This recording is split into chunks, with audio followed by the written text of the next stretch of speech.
I'm trying to tell you that leaning out at 8,000 RPMs will humble you more than anything, just because you was running a stock fuel pump on your built Honda. So today I'm replacing the OEM stock 30-year-old fuel pump with the 255 pump for my hatch. Only because the one that's in there right now wasn't made for nitrous or extra boost or a K-swap, which I did. Plus I do plan on making very bad decisions with this car, so I need the fuel to keep up with what I'm planning on doing. So the first thing you want to do is remove this 4 screws that's on the cover plate for the fuel pump. After that, there's going to be a connector to the fuel pump. There's a latch on the side, you push on the side and you just pull it out. After that, you have a 17mm bolt that is your fuel feed. That will leak some fuel that you will want to remove. And once you remove the 17mm, there's gonna be a washer on there. You don't wanna lose it. So what I highly recommend is you move that line out the way and then just put your 17 back in. Now you won't lose nothing. After that, there is your return line, which requires you to pull this thing off. And like that, you pull off your return line. Now I can honestly say for the 30 years this car been on this planet, that hose has never been removed. But now we're moving on to the 10mm bolts. But there's 6 bolts that is holding it in. Now once you get the 6 10mm bolts off, make sure that you vacuum out any of the rust, so when you pull it up, none of the rust falls into the fuel pump. I ended up snapping the bolt because it's really old, but it's okay. Now you're officially ready to take out the pump. Now I gotta be gentle with mine because mine is old.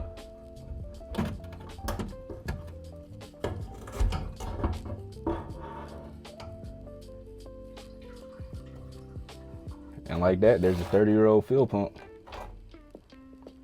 All right, now let's replace this. So now that you got your old pump out, you got your new pump, you got your new bag, and you got your new hose, which is really easy to replace. First thing you're gonna have to do is remove the connector to the old fuel pump.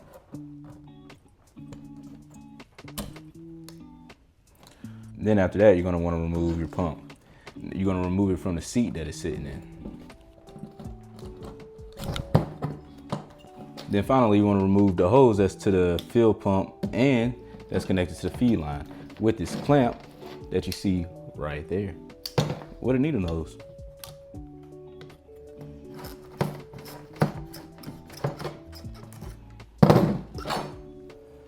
Old pump removed. Finally, we're removing the top part of the mount.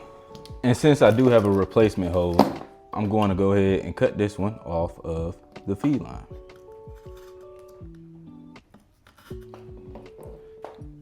Simple as that. Now after that, it's reverse. Basically how this pump was set up, you're gonna set this pump back up. You're gonna remove your cover from the feed. You're gonna take your new tube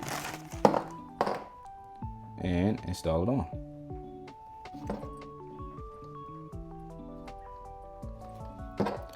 Then you're gonna use your locking ring, add that to it. I wouldn't tighten this up yet. I will keep everything loose. And I highly recommend putting both on, same direction. Why? Because once you install this, there's no going back. Now, you're gonna have to cut this to make it fit. As you can see, this one is a little bit too long, or a lot of it actually. So I have some cutting to do. I'm gonna cut about that much off, about a whole 1.5 inches off.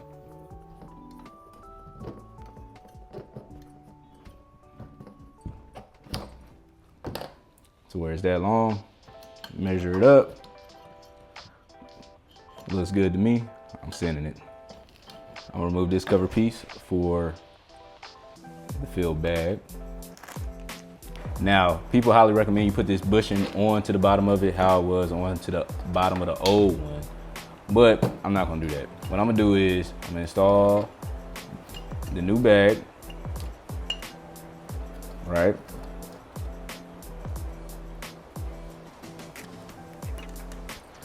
Once I get that new bag on, I'm gonna use my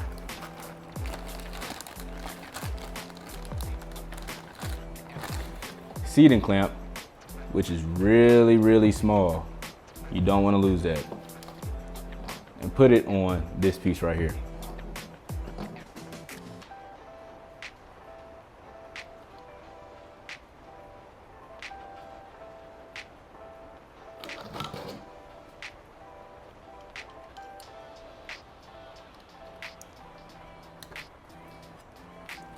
I use my needle nose to seat it down, kind of like that.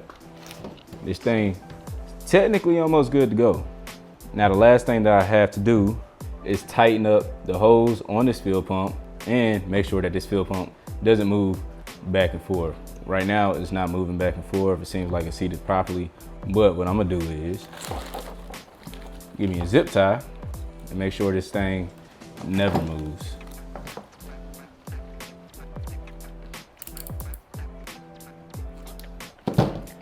Now this pump is not going nowhere. This thing is ready to go back in the car once I tighten these bolts down. After it's all said and done, this is what your fuel pump should look like. Now it's ready to go back into the gas tank.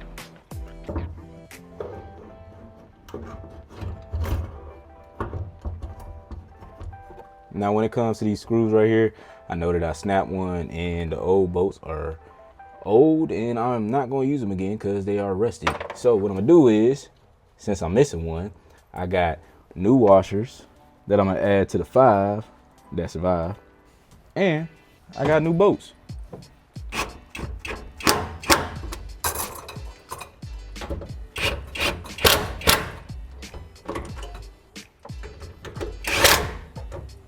And on top of that, I got me a new holder for the fuel return line.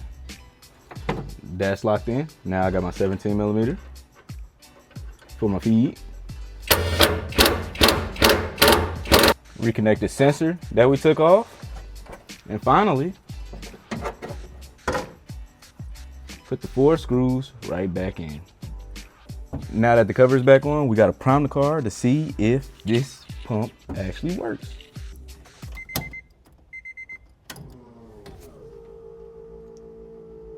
And it is priming. I'm gonna do it one more time. Now it's time to check and see if we're receiving any fuel. And like that, we are receiving fuel. And it looks to me like it is holding, but it's dropping slowly, but that's a good thing. Yeah, that's perfect. Just like that, the fuel pump is installed, my nitrous is back on, and I can take my K-swap to the dyno safely and reliably. Like and comment if this helped you guys out. See you guys in the next episode.